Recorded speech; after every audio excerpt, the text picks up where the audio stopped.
জাতীয় সংসদে নামাজ আদায়ের সময় মাদারীপুর ১ আসনের সংসদ সদস্য সাইদুদ্দিন আহমদ হানজালার জুতা হারিয়ে যাওয়ার ঘটনা ঘটেছে। তিনি নিজের ভেরিফাইড ফেসবুক পেজে জানিয়েছেন, নামাজ শেষে তার জুতা কেউ হয়তো ভুল করে নিয়ে গেছে।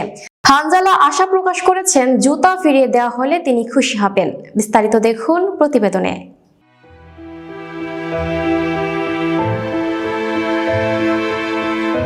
জাতীয় সংসদে নামাজ আদায় করতে গিয়ে নিজের জুতা হারিয়েছেন বলে জানিয়েছেন মাদারীপুর ১ আসনের সংসদ সদস্য সাইদুদ্দিন আহমদ হানজালা। সোমবার ৩০শে মার্চ রাতে নিজের ভেরিফাইড ফেসবুক আইডিতে দেয়া এক পোস্টে তিনি দাবি করেন। পোস্টে হানজালা লিখেন, সংসদে নামাজ আদায় করতে গিয়ে একটা মজার ঘটনা ঘটে গেল।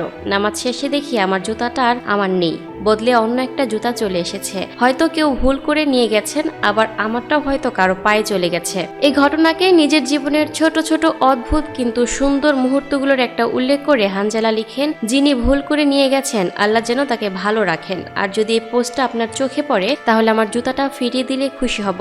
আপনার জুতাটি আগের জায়গায় রাখা আছে। Lucky Akter, up to date news, Dhaka.